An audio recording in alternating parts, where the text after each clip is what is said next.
우리가 지난주에는 한나의 노래, 정말 하나님께서 불임으로 인해서 정말 마음고생 몸고생하던 이 한나에게 은혜를 베푸셔서 아들을 주신 그 사건에 대해서. 근데 그 아들이 보통 아들이 아니었던 거죠.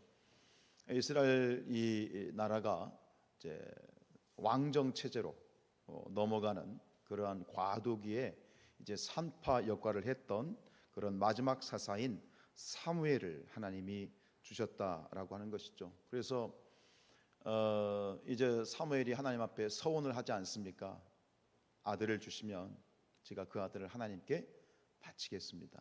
나실인으로 서원을 해서 결국은 젖이 이제 아이가 사무엘이 젖을 뗐을 때 그 아이를 이제 하나님께 데리고 가서 하나님 앞에 올려드리게 되죠. 그래서 지난 주에 우리가 봤던 말씀 사무엘상 2장 마지막 9절은 이렇게 끝이 납니다.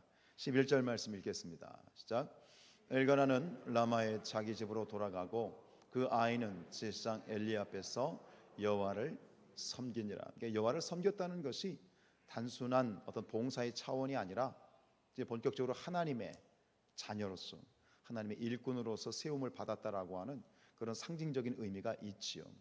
근데 오늘 우리가 전반적으로 2장을 12절부터 쭉 끝까지 읽어야 되는데 한번 집에 가서 읽어 보시고요. 이제 12장에 이제 오늘 접어들면서 11장까지는 굉장히 기쁘잖아요. 즐겁고 감사하고 그런 분위기인데 12장의 2절에 딱 들어가면 전혀 다른 분위기의 사건이 발생할 것 같은 그런 인물이 하나 등장하게 됩니다. 우리 12절 말씀 읽지요. 시작. 엘리의 아들들은 행실이 나빠 여호와를 알지 못하더라. 엘리의 아들이 둘이 있습니다. 홈니와 비느하스라고 하는 이 두 아들이 이제 등장을 하게 되고 사무엘상 2장에 가면 온통 그 얘기입니다. 사무엘, 한쪽에서는 사무엘의 이야기, 한쪽에서는 홈니와 비느하스, 엘리의 두 아들의 이야기가 옥신각신하면서 두 이야기가 같이 평행선을 이루어 가는데, 근데 이 두 이야기가 전혀 정반대의 그러한 흐름으로 흘러가게 돼요. 그래서 오늘 이 대조적인 그러한 비교를 결론적으로 우리가 중간에 점검할 수 있는 내용이 구절이 있는데, 먼저 사무엘의 이야기를 보죠. 26절입니다. 시작. 아이 사무엘이 점점 자라매 여호와와 사람들에게 은총을 더욱 받더라. 아멘이죠. 우리 사랑하는 성산의 모든 가족들의 자녀들이 이처럼 하나님과 사람들에게 사랑받고 하나님의 은총받는 자녀들이 되기를 주님의 이름으로 간절히 축복합니다. 사무엘의 흐름은 이렇게 흘러갑니다. 그런데 엘리의 두 아들의 이 이야기는 전혀 정반대로 흘러갑니다. 바로 앞절 25절 이렇게 끝이 나죠. 시작. 이는 여호와께서 그들을 죽이기로 뜻하셨음이더라. 그들이 누굽니까? 엘리의 두 아들 홈니와 비느하스입니다. 두 아들을 정말 안타깝게도 하나님이 죽이기로 작정하셨답니다. 이게 무슨 이야기인가요? 도대체 이 엘리의 자녀들 그리고 엘리 가문에 무슨 일이 벌어진 것일까요? 오늘 엘리 가문의 실수라고 하는 이 제목을 가지고 말씀을 함께 나눌 텐데, 설교를 하면서 그럴 때가 있습니다.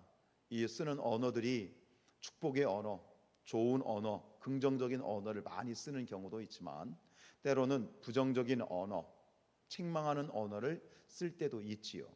오늘 설교는 온통 그렇게 좋지 않은 부정적인 언어들로 많이 도배가 돼 있습니다. 어쩔 수 없지만 이 엘리 가문의 이 실수라고 하는 이야기를 함께 나누면서 이 이야기가 우리 모든 성산의 가족들에게 반면교사가 되기를 원하고 그리고 타산지석이 되기를 원합니다. 그처럼 되지 아니하기를 간절히 축복합니다. 도대체 무슨 일이 있었을까? 두 가지 실수에 대해서 얘기를 하죠.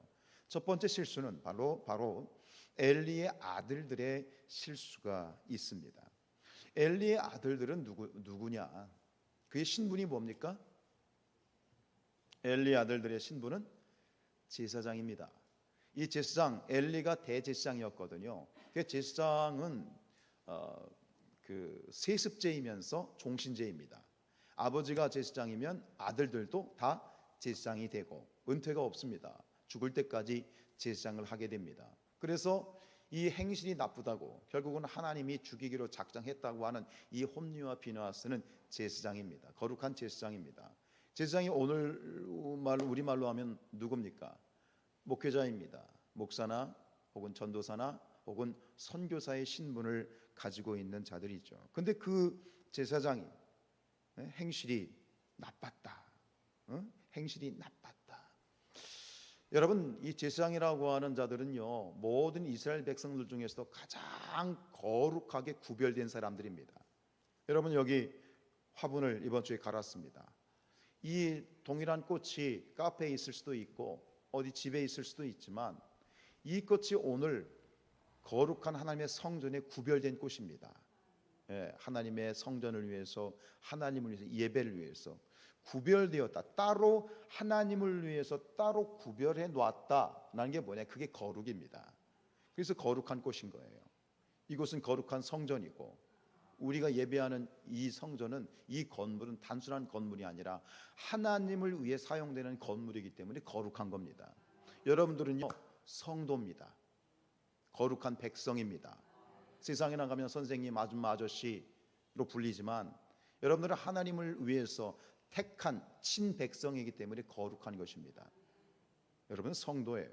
그냥 성도란 이름을 얻을 수가 없는 것이죠. 제사장은 거룩함입니다. 제사장의 생명은 뭐냐? 거룩함입니다. 근데 그렇게 거룩해야 될 제사장들의 행실이 오늘 나빴다. 얼마나 나빴으면 하나님이 죽이기로 작정을 하셨을까? 오늘 크게 세 가지의 내용들이 이 2장에 나와 있는데요. 우리 4절 말씀 읽지요. 자, 그것으로 냄비에나 솥에나 큰 솥에나 가마에 찔러 넣어 갈고리에 걸려 나오는 것은 제사장이 자기 것으로 가졌다 그랬습니다. 제사장의 주요 업무는 말 그대로 이름 그대로 제사입니다. 하나님 앞에 올려드린 제사의 일이 주 업무인데 우리가 구약을 보면 제사는 크게 5가지 종류가 있거든요. 번제, 소제, 화목제, 속죄제, 속건제. 물론 외우실 필요는 없습니다. 그냥 다양하다는 것만 알고 계시면 되는데 이 제사가 주로 드려지는 제물이 뭐죠? 짐승입니다. 가축입니다. 근데 그것을 불로 태워드리기도 하는데 다 그냥 불에 태워드리는 것이 아니라 그것을 삶거나 혹은 나누어 먹기도 합니다. 그러다 보니 이 제물을 드렸을 때 그 제물 중에는 제사장의 몫이 있습니다. 각 제사마다 그 부위와 양은 틀리지만 제사장의 몫으로 돌려지는 그러한 부위가 있는 거예요. 근데 이 이야기는 뭐냐면 제사장에게 법적으로 할당된 그 부분이 있는데 그 부분이 아니라 제사장이 자기 마음대로 직권을 남용하여서 그 재물을 취한다는 얘기입니다. 이건 뭡니까? 횡포입니다. 횡포예요. 내가 제사장인데 내 말 안 들을 거야? 그러면서 억지로 그것을 빼앗아가는 거예요. 하나님이 정해주신 것이 아니라 자기가 원하는 만큼 가져가는 거예요. 이건 탐욕이에요. 횡포예요. 이것은 뭐예요? 하나님의 제사를 무시하게 되어지는 것이죠. 더구나 두 번째로 어떤 짓을 했냐면 이 자기 제사장의 몫으로 할당된 부분을 가져가야 되는데 그러면 제사가 어떻게 된 다음에 가져가야 되는 거예요? 제사가 다 끝난 다음에 가져가야 되죠. 그죠? 그거 상식이잖아요. 그 제사가 다 끝난 다음에 가져가야 되는데 더 말도 안 되는 행동을 하는 건 뭐냐면 제사가 끝나기도 전에 가져가는 거예요. 이것은 뭘 의미하냐면 그 제사 자체를, 그 예배 자체를 허무는, 파괴하는, 얼토당토하는 행위인 거예요. 우리 16절 17절 읽죠. 시작. 그 사람이 이르기를 반드시 먼저 기름을 태운 후에 내 마음에 원하는 대로 가지라. 이 기름을 태운다는 것이 뭐냐면 제사의 마침을 의미합니다. 완성을 의미하는 거예요. 그 다음에 가져가시오. 그런데 뭐라고 말합니까? 그가 말하기를 아니라 지금 내게 내라. 그렇지 아니하면 내가 억지로 빼앗으리라. 이렇게 해요. 그 다음에 17절이에요. 이 소년들의 죄가 여호와 앞에 심히 크면 그들이 여호와의 제사를 멸시함이었더라. 다른 사람도 아니고 제사장이 제사를 허물어요. 다른 사람도 아니고 목사가 이 예배를 허무는 거하고 똑같은 거예요. 그런 짓을 저질렀어요. 상상 초월이죠. 이해 불가죠. 근데 이게 끝이 아니야. 더 말도 안 되는 짓을 합니다. 우리 22절입니다. 시작. 엘리가 매우 늙었더니 그의 아들들이 온 이스라엘에게 행한 모든 일과 회막문에서 수종드는 여인들과 동침하였음을 들었다. 뭐 설명할 게 뭐가 있겠어요? 도대체 이게 무슨 말도 안 되는 그런 일입니까? 그래서 하나님이 결론을 내리셨죠. 하나님이 결정하셨죠. 어떻게 하기로? 안 되겠다. 안 되겠다. 제사장직을 파할 수는 없습니다. 이것은 종신제이기 때문에 제사장직을 너 이제 목사 파직 이런 거 없습니다. 끝은 뭐예요? 죽이는 수밖에 없습니다. 결론은 그겁니다.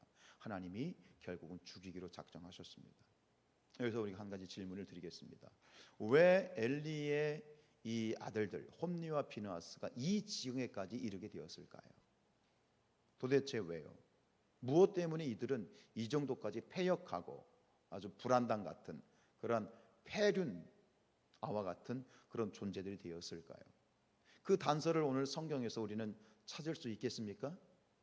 예, 성경이 정확하게 나와 있습니다. 우리 12절 말씀 하반절입니다. 시작. 여호와를 알지 못하였기 때문입니다. 여호와를 알지 못하였기 때문입니다. 홈니와 비느하스의 죄의 근본적인 이유는 여호와를 알지 못했다는 것. 이것이 이들의 죄의 근본적인 이유이며 또 동시에 이 두 아들 엘리의 두 아들의 실수입니다. 여러분, 하나님을 알지 못했기 때문에 하나님을 알지 못하니 그들이 하고 있는 이 얼마나 중요한 것인지를 깨닫지 못하는 것이고 제사를 멸시하고 하나님을 멸시하고 결국은 하나님의 저주와 심판을 초래할 수밖에 없는 것이죠. 여러분 중에 혹시 이 자리에 앉아 계시면서 내가 오늘 이 예배를 망쳐놓겠다, 내가 오늘 이 예배 시간에 어떤 수단과 방법을 가리지 않고 하나님을 멸시하겠다 라는 그런 마음을 가지고 여러분 여기 이 자리에 앉아 계신 분 계신가요? 말도 안 되죠, 그죠? 그런 분 안 계시지 않습니까? 그런데 한 가지 분명히 알아야 될 것이 있습니다. 우리가 하나님을 제대로 알지 못하면, 하나님 말씀을 제대로 알지 못하면 우리가 생명같이 드리는 이 제사, 이 예배에서 우리가 하나님을 멸시하고 있을 수 있다는 것입니다. 동의하십니까? 홈니와 비느하스와 같이 그렇게 하나님을 멸시하는 예배를 우리가 지금 드리고 있을 수도 있다라고 하는 이 부분을 여러분들이 좀 진지하게 들으셨으면 좋겠습니다. 제가 언젠가 어느 그 예배에 참석을 했다가 성찬식에 참여하게 됐어요. 근데 그 성찬식을 참여하고 성찬식 하는 과정을 보면서 제가 너무너무 좌불안석이 된 적이 있어요. 너무 그 자리에 앉아 있는 게 너무 고통스럽고 괴로워서 정말 힘들었던 적이 있어요. 여러분, 성찬식이라는 게 어떤 것이에요? 예수님의 피와 살을 묵상하면서 나를 위해 죽으신 예수님, 나를 위해 피 흘리시고 나를 위해 십자가를 달리신 그 예수님을 기억하고 기념하고 나의 죄를 다시 한번 돌이켜보고 다시 한번 내가 하나님 앞에 내 모든 삶을 드리고 주님 내 안에 오시옵소서, 나를 지배하여 주옵소서, 성령 충만함을 허락하여 주시옵소서, 내가 하나님 백성으로 살아갈 수 있도록 나를 붙들어 주옵소서. 굉장히 거룩하고 경건하고 진중한 시간이거든요. 근데 그 거룩해야 될 성찬식 그 시간이 마치 돛대기 시장 같은 거예요. 성찬식을 하는데 목적은 하나야. 빨리 나와서 이거 저 빵 부스러기 하나 먹고 이거 포도주 잔 그 홀짝해서 마시고 그거 받는 것이 목적인 것처럼 그렇게 성찬식이 돌아가. 너무 화가 났어요. 너무 얼굴이 화끈거려가지고 제가 견딜 수가 없는 거예요. 도대체 이 성찬식이 무엇을 위한 성찬식이고 이 성찬식에 참여하고 있는 자들이 성찬식을 집례하는 자가 도대체 성찬식이 무엇인지를 제대로 알고 지금 드리고 있는 것이죠. 얼마나 얼굴이 화끈거리는지 집에 와서도 내가 한참을 시키느라고 고생을 했어요. 마치 뭐가 생각났냐면 예수님이 예루살렘 성전에 들어가셨을 때 어느 날은 화가 나셔가지고 이 노끈으로 채찍을 만드셔가지고 막 난동을 부리시잖아요. 이 동전 바꾸는 사람들의 상을 엎으시고 짐승들을 내어 쫓으시면서 막 분노하시잖아요. 제 마음속에 드는 생각이 예수님의 그 분노가 이런 것이 아닌가? 라고 할 정도로 마음이 너무 안 좋았어요. 그 거룩한 성찬식이 하나님을 예수 그리스도의 피와 살을 멸시하고 있는 거지. 여러분 아셔야 돼요. 우리 잠언서 10장 21절입니다. 시작. 의인의 입술은 우리 여러 사람을 교육하나 미련한 자는 지식이 없어 죽느니라. 뭐가 없어 죽는다고요? 지식이 없어. 하나님을 아는 지식이 없어 죽는데 여러분 하나님을 알아야 됩니다. 그래서 호세아 선지자가 이렇게 얘기하잖아요. 시작. 그러므로 우리가 여호와를 알자. 힘써 여호와를 알자. 오늘 유인남 권사님 기도하실 때 이렇게 독고 고백해 주셨어요. 우리가 힘써 여호와를 알자. 여러분 믿어도 제대로 믿으시길 바랍니다. 하나님을 알아도 제대로 알려고 노력하시길 바랍니다. 제대로 알지 못하면 선무당 되는 거예요. 선무당이 사람 잡는 거예요. 선무당이 우리가 예수님을 믿고 내가 축복받겠다고 그렇게 예수님을 믿는데 내가 하나님을 믿고 예수님을 믿는 것이 우리가 제대로 알지 못하면 축복이 아니라 뭐가 되는 거예요? 저주가 될 수 있다라는 가능성을 우리가 마음속에 새겨야 돼요. 하나님을 알아야 돼요. 그런데 여러분들 그냥 이 주일날 하루 와서 예배하는 것으로 여러분 하나님을 알 수 있을까요? 새벽에 나오신 분들도 계시고 수요일 모든 예배에 참석하신 분들 계시고 주일날 한번 와가지고 설교 듣고 하나님을 안다? 이건 천만의 말씀 만만의 콩떡이에요. 하나님을 알되 하나님을 알려면 어떻게 해야 돼요? 힘써야 되죠. 힘써야 되죠. 힘써서 하나님을 알아야 돼요. 요즘 오늘 많이 바쁘잖아요. 그죠? 여러분 사시는 게 바빠가지고 한국 사회가 또 워낙 바쁘고 하다 보니 옛날보다 우리 믿음의 선배들보다 하나님을 아는 일에 조금 서원한 좀 등한시하는 것이 아닌가 목사로서 그런 생각이 들기도 해요. 또 우리 모든 또 성도님들의 개인적인 사정이 있고 바쁘시겠죠. 분주하시겠죠. 그러나 여러분 오늘 이 홈리와 비느하스의 사건을 보면서 우리가 알되 제대로 알았으면 좋겠다. 다른 교회 성도들 저는 개의치 않습니다. 기도는 하지만 그러나 우리 성산교회 성도님들만큼은 하나님을 알되 제대로 알고 하나님을 믿되 제대로 믿고 그래야지. 안 그러면 나도 힘들고 다른 사람도 힘들게 만들 수 있어요. 목사가 이렇게 보면 그래요. 그런 분들을 봐요. 열정은 있는데 열심은 있는데 뭐가 없어? 지식이 없어. 무식하면 용감한 거야. 말은 안 해요. 근데 보이거든요. 기도가 돼요. 하나님 불쌍히 여겨주세요. 하나님을 알 수 있게 해주세요. 하나님을 깨닫게 해주세요. 그렇게 기도할 수밖에 없다니까요. 사랑하는 여러분, 하나님을 알아갈 수 있는 방법은 참 많이 있지요. 여러분, 오늘 우리가 하나님을 알되 제대로 아는, 제대로 깨닫는, 그래서 하나님이 원하시는 축복을 오롯이 받아 누릴 수 있는 저와 여러분들이 될 수 있기를 주님의 이름으로 축복합니다. 두 번째 실수는 누구에게 있습니까? 아버지 엘리의 실수가 있습니다.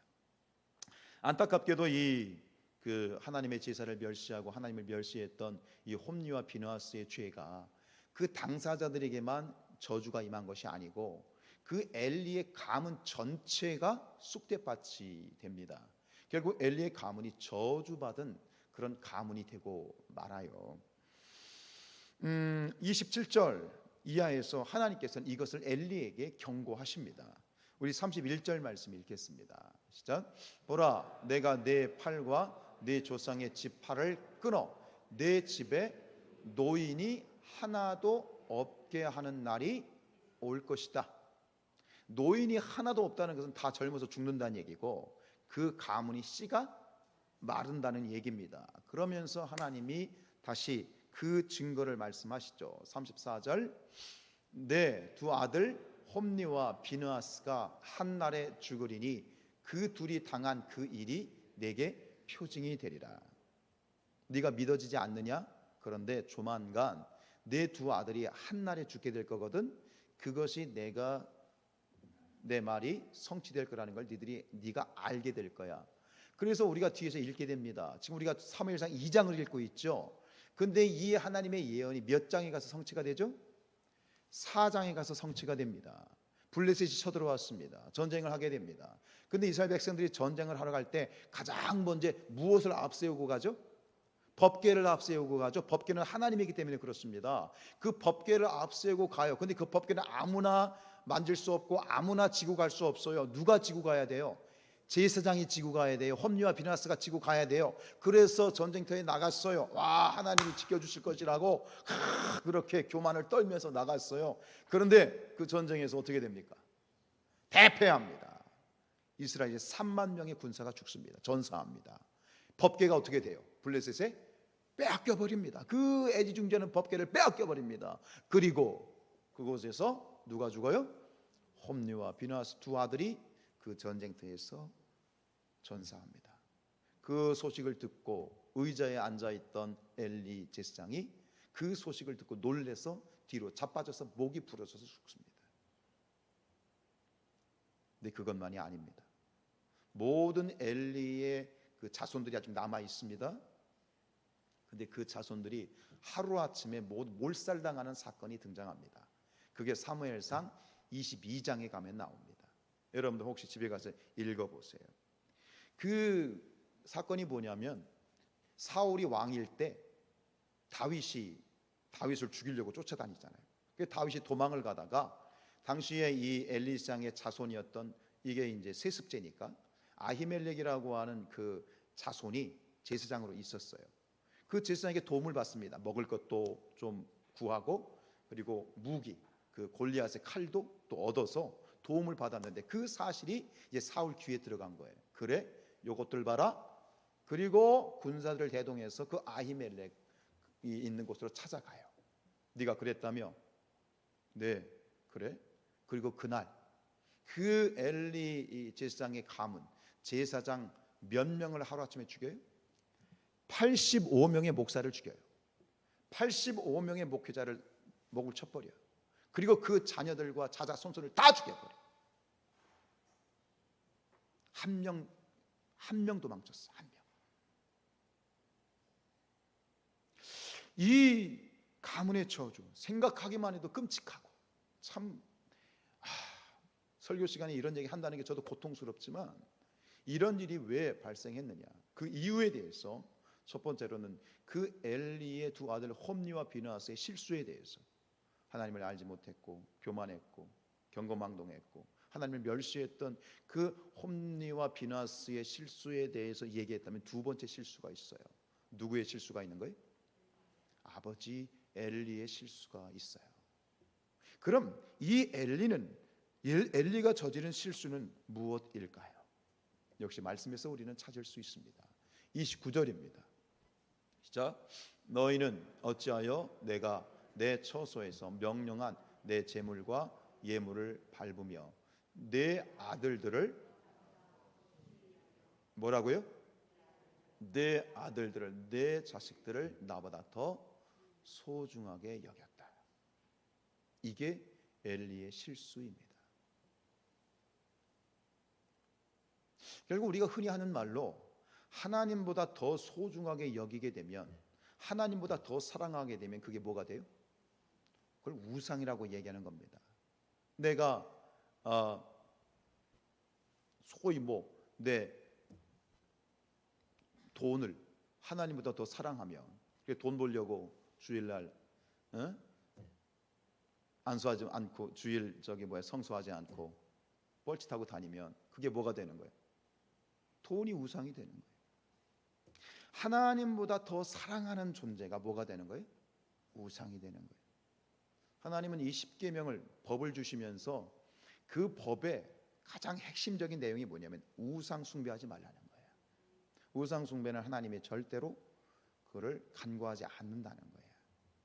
왜냐하면 그것이 하나님을 위한 것이기도 하지만 궁극적으로 누구를 위해서?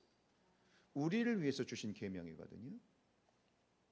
그런데 오늘 이 엘리의 실수는 자식을 하나님보다 더 사랑했다는 거예요. 소중히 여겼다는 거예요.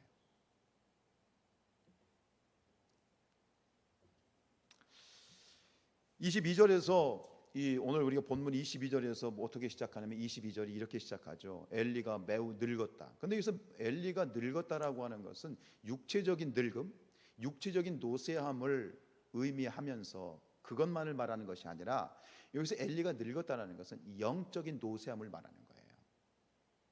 영적으로 노쇠했다, 영적으로 늙었다는 게 뭐예요? 분별력이 사라졌다는 거예요. 그리고 영적으로 무능력하게 되었다 하는 거예요. 이 엘리가 그 아들들의 그 홈리와 비느하스의 악행을 듣고 그 얘기를 듣고 가만히 있었나요? 아니죠. 데려다가 혼냈어요. 얘기했어요. 그 얘기가 무려 23절, 24절, 25절에서 나와요. 23절부터 볼게요. 시작. 그들에게 이르되 너희가 어찌하여 이런 일을 하느냐? 내가 너희의 악행을 이 모든 백성에게서 들었다. 늘 왜 그래? 좀 정신 차려. 24절이에요. 내 아들들아 그리하지 말라. 내게 들리는 소문이 좋지 아니하니라. 너희가 여호와의 백성으로 범죄하게 하는도다. 야, 너희 때문에 다른 사람들이 지금 범죄하게 하고 피해를 보잖아. 왜 그래? 또 얘기했어요. 계속 얘기합니다. 25절. 사람이 사람에게 범죄하면 하나님이 심판하시려니와 만일 사람이 여호와께 범죄하면 누가 그를 위하여 간구하겠느냐. 엘리는 대제사장입니다. 제사장 중에 대빵입니다. 말씀을 알고 다 알아요. 그 지금 이 자녀들의 죄를 보면서 엘리 제사장은 핵심을 알고 있었어요. 그들의 행동이 하나님 존재 자체를 부인하고 있는 것을 알고 있었어요. 그리고 그것이 얼마나 심각한지도 알고 있었고, 그것이 심각하기 때문에 만약 이것이 계속되면 자녀들에게 어떤 일이 벌어질지도 알고 있었어요. 너희들이 지금 하나님 여호와께 하나님께 범죄하면 누가 그를 위해 간구하겠느냐? 너희들이 하나님께 범죄하면 그 누구도 너희를 구원할 사람이 없어. 끝이야. 라고 분명히 그 결과에 대해서 정확하게 알고 있었거든요. 근데 그 말이 지금 아들들에게 한 그 교훈이, 그 권면이 결국 심판이 됐잖아요. 그대로 됐잖아요. 그런데 여기서 이 엘리의 문제는 뭐예요? 결정적인 실수는 뭐예요? 그것이 단지 경고와 권면으로 끝났다는 거예요. 그냥 말 몇 마디 하고 끝났다는 거예요. 여러분, 자식을 사랑하지 않는 부모가 어디 있겠습니까? 근데 진정한 사랑은 분별력이 있어야 됩니다. 하나님의 지혜가 있어야 됩니다. 하나님의 지식이 있어야 됩니다. 지혜와 지식과 분별력이 없는 열정과 사랑은 뭐가 되는 거예요? 위험해집니다. 결국 본인도 위험해지고 다른 타인도 위험해지게 되는 거예요. 이렇게 자식을 사랑하고 그냥 따끔하게 정말 뭔가 혼쭐나게 그냥 눈이 쏙 쏟아지도록 뭔가 행동을 했더라면, 그런데 그게 쉽지 않죠. 사실 부모 입장에서는. 근데 결국 그러면 그 부모의 사랑을 자식들이 알아줬나요? 부모님 나를 그렇게 사랑하는구나, 부모님을 존경했나요? 홈리와 비느하스가 아버지 엘리의 말을 참 찰떡같이 잘 들었나요? 아니죠. 개무시했죠. 듣지 않았어요. 겉방귀로 듣지 않았어요. 그게 더 문제였던 거죠. 우리 잠언서 13장 24절입니다. 시작. 매를 아끼는 자는 그의 자식을 미워함이라. 자식을 사랑하는 자는 근실이 징계하느니라.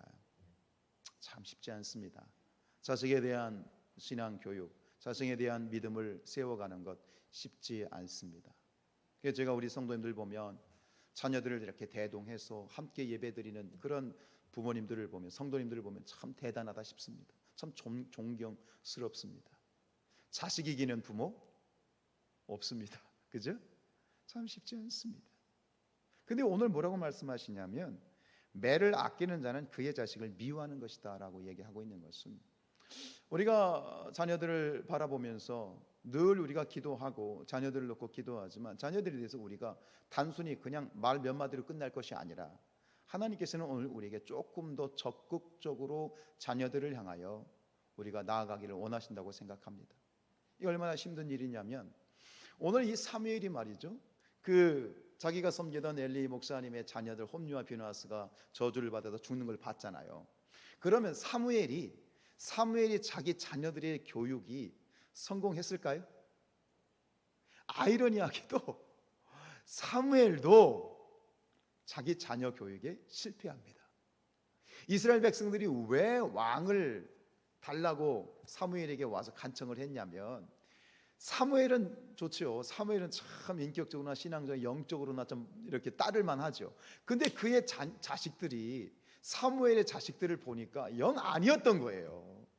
그래서 안 됩니다. 당신 돌아가시면 우리의 지도자가 없습니다. 그러니 뭘 달라? 왕을 달라고 부탁을 했던 이유가 바로 거기 있었어요. 다윗은 어땠나요? 다윗도 마찬가지였어요. 다윗도 자기 아들 압살롬이 아버지 목에 칼을 겨누잖아요. 쉽지 않습니다. 그러나 여러분, 우리가 하나님 앞에서 우리의 자녀들에 대해서 포기하지 않았으면 좋겠습니다. 만약 여러분들의 자녀들이 어디에선가 열심히 좀 성실하게 신앙생활을 하고 있다면 축복입니다. 은혜입니다. 내 말이야, 오늘 이 시간부로 우리가 결단해 기도할 것은, 오늘 이 시간에 자녀들이 예배하지 않고 주일 성수에 하지 않고 있다면 뭔가 액션을 취하셨으면 좋겠습니다. 최소한 주일 성수는 하는 자녀들이 되었으면 좋겠습니다.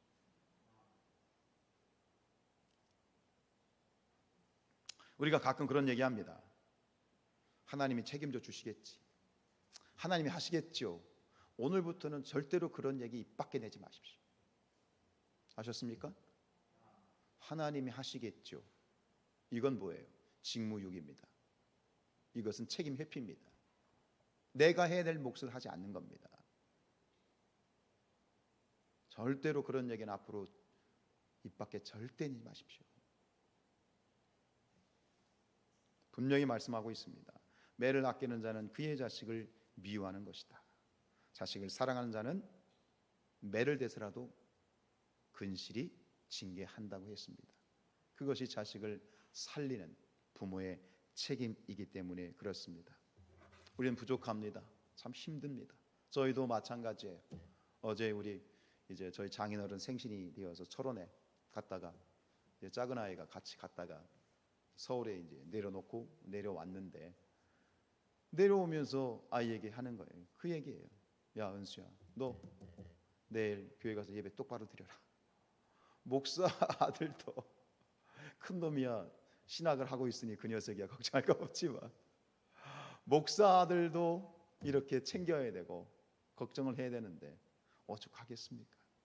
그러나 여러분들, 이런 모습 저런 모습으로 자녀들이 최소한 주일날 교회 예배당에 나와서 예배할 수 있도록 애쓰시는 모습, 고민하는 모습, 기도하는 모습을 보면 참 애틋하고 또 감사하기도 하고 참 그렇습니다. 여러분, 우리의 자녀들이 최소한 주일날, 이 주일에 하나님 앞에 나와 예배하는 모든 자녀들이 되었으면 좋겠어요. 우리는 부족합니다. 그렇기 때문에 우리는 뭐합니까? 기도해야 됩니다. 완벽한 부모는 없습니다. 그죠? 아무리 돈이 많고 아무리 뭐해도 인격적으로 아니요, 완벽한 부모는 없습니다. 그러나 하나님께서는 완벽한 부모 대신 기도하는 부모를 두셨습니다. 오늘부터라도 더 우리가 하나님 앞에 매달려서 하나님 불쌍히 여겨 주십시오. 우리의 자녀들이 축복의 자녀가 되게 해주십시오. 하나님을 만나게 해주시고 하나님을 알게 해주시고 하나님의 복된 가문을 세워가는 그런 우리의 자녀들 되게 해주십시오. 함께 기도할 수 있는 저와 여러분들 되시기를 주님의 이름으로 축복합니다. 찬양하겠습니다.